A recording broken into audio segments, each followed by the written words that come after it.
Hello दोस्तों, नमस्कार। स्वागत करता हूं आपके अपने यूट्यूब चैनल सावन सीटेट एकेडमी में। दोस्तों, अगर आप हमारे चैनल पर नए हैं तो आप हमारे चैनल को लाइक, शेयर और सब्सक्राइब जरूर करें। बेल आइकन को दबाना ना भूलें, क्योंकि नए नए वीडियो आते रहते हैं जो आपको जल्द से जल्द हमारे नए वीडियो मिल जाए। दोस्तों, आज हम कबीर दास जी का जीवन परिचय के बारे में पढ़ेंगे। चलिए शुरू करते हैं। संत कबीरदास हिंदी साहित्य के भक्ति काल के इकलौते ऐसे कवि हैं जो आजीवन समाज और लोगों के बीच व्याप्त आडंबरों पर कुठाराघात करते हैं। वह कर्म प्रधान समाज के पैरोकार थे और इनकी झलक उनकी रचनाओं में साफ झलकती है। लोक कल्याण हेतु ही मानो उनका समस्त जीवन था। कबीर को वास्तव में एक सच्चे विश्व प्रेमी का अनुभव था। कबीर की सबसे बड़ी विशेषता यह थी कि उनकी प्रतिभा में अबाध गति और अदम्य प्रखरता थी। समाज में कबीर को जागरण युग का अग्रदूत कहा जाता है। इनके जन्म के बारे में जानेंगे। कबीर दास के जन्म के संबंध में अनेक किंवदंतियां हैं। कबीर पंथियों की मान्यता है कि कबीर का जन्म काशी में लहरतारा तालाब में उत्पन्न कमल के मनोहर पुष्प के ऊपर बालक के रूप में हुआ। कुछ लोगों का कहना है कि वे जन्म से मुसलमान थे और युवावस्था में स्वामी रामानंद के प्रभाव से उन्हें हिंदू धर्म की बातें मालूम हुई। एक दिन एक पहर रात रहते ही कबीर पंचगंगा घाट की सीढ़ियों पर गिर पड़े। रामानंद जी गंगा स्नान करने के लिए सीढ़ियां उतर रहे थे, तभी उनका पैर कबीर के शरीर पर पड़ गया। उनके मुख से तत्काल राम राम शब्द निकल पड़ा। उसी राम को कबीर ने दीक्षा मंत्र मान लिया और रामानंद जी को अपना गुरु स्वीकार कर लिया। कबीर के ही शब्दों में, हम काशी में प्रकट भये हैं रामानंद चिताए। कबीर पंथियों में इनके जन्म के विषय में यह पद्य प्रसिद्ध है। 1455 साल गए चंद्रवार एक ठाठ ठय, जेठ सुदी बरसायत और पूरन मासी तिथि प्रगट भय। घन गरजे दामिनी दमके बूंदे बरसे झर लाग गए, लहर तालाब में कमल खिले तह कबीर भानु प्रकट भय। दोस्तों, आप हमारे चैनल पे नए हैं तो सावन सीटेट एकेडमी को सब्सक्राइब, लाइक, शेयर जरूर करें। दोस्तों, हम बड़ी मेहनत से जो है नए नए वीडियो को बनाते हैं। अगर हमें एक लाइक और सब्सक्राइब ना मिले तो हम क्या करेंगे बताइए। आप ही लोगों के एक लाइक से और एक सब्सक्राइब से किसी का जीवन बदल सकता है। चलिए अब हम जन्म स्थान के बारे में जानेंगे। कबीर के जन्म स्थान के संबंध में 3 मत हैं। मगहर, काशी और आजमगढ़ में बेलहरा गांव। मगहर के पक्ष में यह तर्क दिया जाता है कि कबीर अपनी रचना में वहां का उल्लेख किया है। पहले दर्शन मगहर पायो, पुण्य काशी बसे आई। अर्थात काशी में रहने से पहले उन्होंने मगहर देखा। मगहर आजकल वाराणसी के निकट ही है और वहां कबीर का मकबरा भी है। जैसे कि मगहर आप इधर आएंगे गोरखपुर से थोड़े साइड में मगहर पड़ेगा आपका। कबीर का अधिकांश जीवन काशी में व्यतीत हुआ। वे काशी के जुलाहे के रूप में ही जाने जाते हैं। कई बार कबीर पंथियों का भी यह विश्वास है कि कबीर का जन्म काशी में हुआ, किंतु किसी प्रमाण के अभाव में निश्चयात्मकता अवश्य भंग होती है। बहुत से लोग आजमगढ़ जिले के बेलहरा गांव को कबीर साहब का जन्मस्थान मानते हैं। वे कहते हैं कि बिलहरा ही बदलते बदलते लहर तारा हो गया। फिर भी पता लगाने पर न तो बिलहरा गांव का ठीक पता चल चला चल पाता है और न ही यह मालूम हो पाता है कि बिलहरा का लहर तारा कैसे बन गया और वह आजमगढ़ जिले से काशी के पास कैसे आ गया। वैसे आजमगढ़ जिले में कबीर, उनके पंथ और अनुयायियों का कोई स्मारक नहीं है। माता पिता कबीर के माता पिता के विषय में भी एक राय निश्चित नहीं है। नीमा और नीरू की कोख से यह अनुपम ज्योति पैदा हुई थी। यह लहर तालाब के समीप विधवा ब्राह्मणी के पाप संतान के रूप में आकर यह पतित पावन हुए थे, ठीक तरह से नहीं कहा जा सकता। कई मत यह है कि नीमा और नीरू ने केवल इनका पालन पोषण किया। यह किंवदंती के अनुसार कबीर को एक विधवा ब्राह्मणी का पुत्र बताया जाता है, जिसको भूल से रामानंद जी ने पुत्रवती होने का आशीर्वाद दे दिया था। एक जगह कबीर ने कहा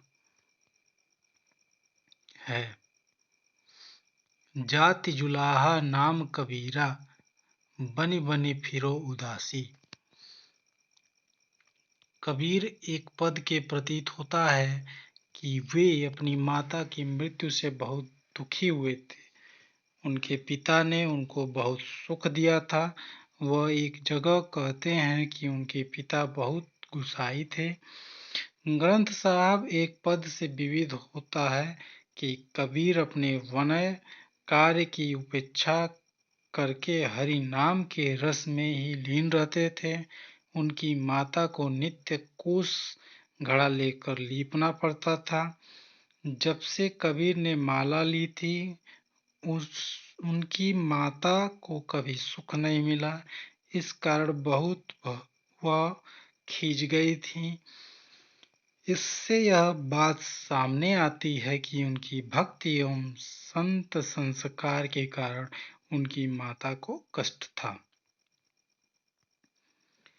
बचपन कबीरदास का लालन पालन जुलाहा परिवार में हुआ था, इसलिए उनके मत का महत्वपूर्ण अंश यदि जाति के परंपरागत विश्वासों से प्रभावित हो रहा हो तो इसमें आश्चर्य की कोई बात नहीं। यद्यपि जुलाहा शब्द फारसी भाषा का है, तथापि इस जाति की उत्पत्ति के विषय में संस्कृत पुराणों में कुछ न कुछ चर्चा मिलती है।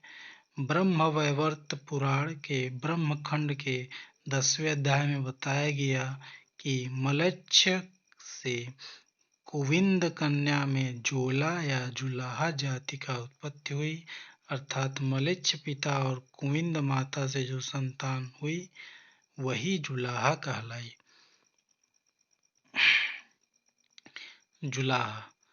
जुलाहे मुसलमान हैं, पर इनसे अन्य मुसलमानों का मौलिक भेद है। सन 1901 की मनुष्य गणना के आधार पर रिजली साहब ने पीपुल्स ऑफ इंडिया नामक एक ग्रंथ लिखा था। इस ग्रंथ में उन्होंने 3 मुसलमान जातियों की तुलना की थी। वे 3 हैं, सैयद, पठान और जुलाहे। इनमें पठान तो भारतवर्ष में सर्वत्र फैले हुए हैं और उनकी संख्या कहीं भी बहुत अधिक नहीं।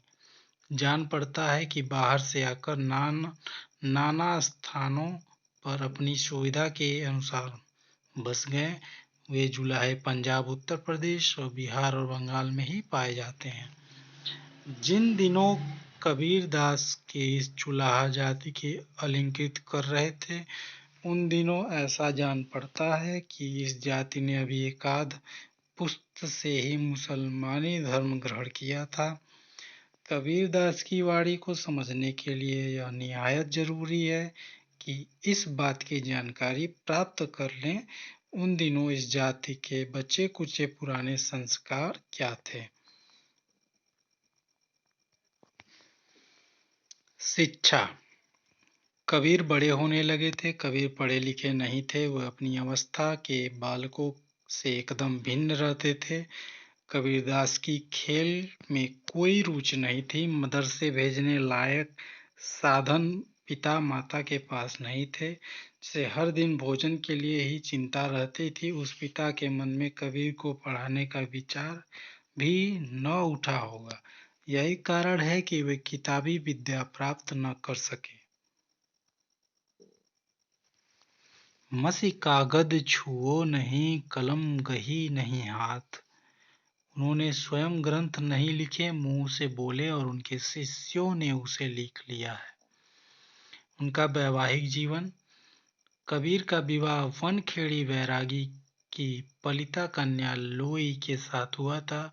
कबीर को कमाल और कमाली नाम के 2 संतान भी थे। ग्रंथ साहब के एक श्लोक से विदित होता है कि कबीर की पुत्र कमाल और उनके मत का विरोधी था। बूढ़ा वंश कबीर का उपजा पूत कमाल, हरि का सिमरन छोड़ के घर ले आया माल। कबीर की पुत्री कमाली का उल्लेख बनियों में कहीं नहीं मिलता। कहा जाता है कि कबीर के घर में रात दिन मुंडियों का जमघट रहने से बच्चों के रोटी तक नहीं मिलना कठिन हो गया था। इस कारण से कबीर की पत्नी झुंझला उठती थी। एक जगह कबीर उसको समझाते हैं, सुन अंधली लोई बम्पीर, इन मुंडियन भजी शरण कबीर। जबकि कबीर को कबीर पंथ में बाल ब्रह्मचारी और विराड़ी माना जाता है। इस पंथ के अनुसार कामत्य उसका शिष्य था और कमाली तथा लोई उनकी शिष्या। लोई शब्द का प्रयोग कबीर ने एक जगह कंबल के रूप में भी किया है। वस्तुतः कबीर की पत्नी और संतान दोनों थे। एक जगह लोई को पुकार कर कबीर कहते हैं, कहत कबीर सुनहु रे लोई, हरि बिन राखन हार न कोई। गुरु दीक्षा। कबीर जी ने सोचा कि गुरु के बिना काम नहीं बनेगा।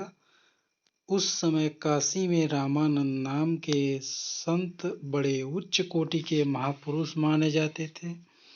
कबीर जी ने उनके आश्रम के मुख्य द्वार पर आकर विनती की, मुझे गुरु जी के दर्शन कराओ। उस समय जात पात का बड़ा आग्रह था और फिर काशी, वहाँ पंडितों और पांडे लोगों का अधिक प्रभाव था। कबीर जी ने देखा कि हर रोज सुबह 3-4 बजे स्वामी रामानंद खड़ाऊ पहनकर टप टप आवाज करते गंगा स्नान करने जाते थे। कबीर जी ने गंगा के घाट पर उनके जाने के रास्ते में और सब जगह बाढ़ कर दी। एक ही मार्ग रखा और उस मार्ग में सुबह के अंधेरे में कबीर जी सो गए। गुरु महाराज आए और अंधेरे के कारण कबीर जी पर पैर पड़ गया।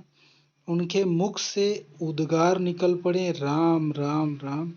कबीर जी का तो काम बन गया। गुरु जी के दर्शन भी हो गए और उनके पादुकाओं का स्पर्श भी मिल गया और गुरुमुख के राम नाम का मंत्र भी मिल गया।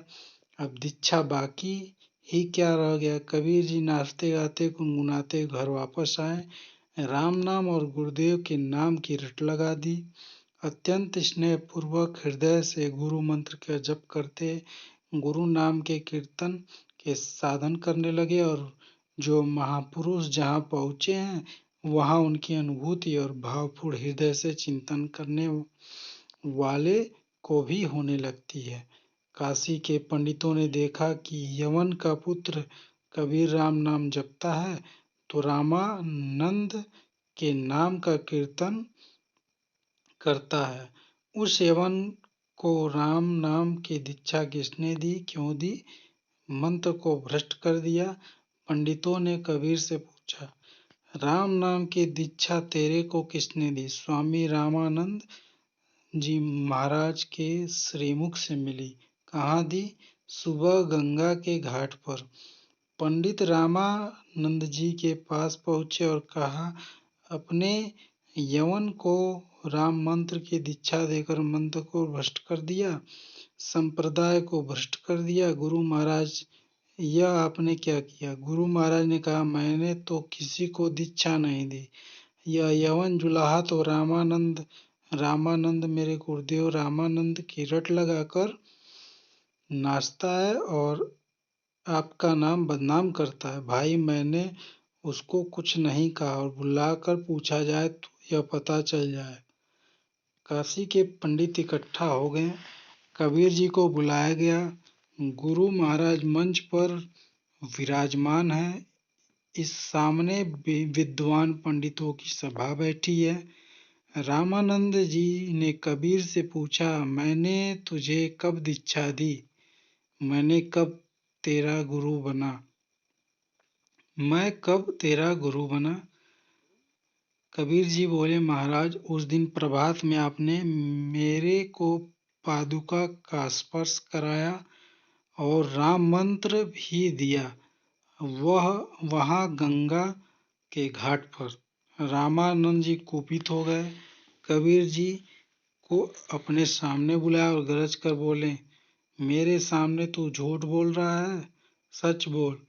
प्रभु, आपने ही मुझे प्यारा राम नाम का मंत्र दिया। रामानंद जी को गुस्सा आ गया, खड़ा उठाकर दे मारी। कबीर जी के सिर पर राम राम राम, इतना झूठ बोलता है?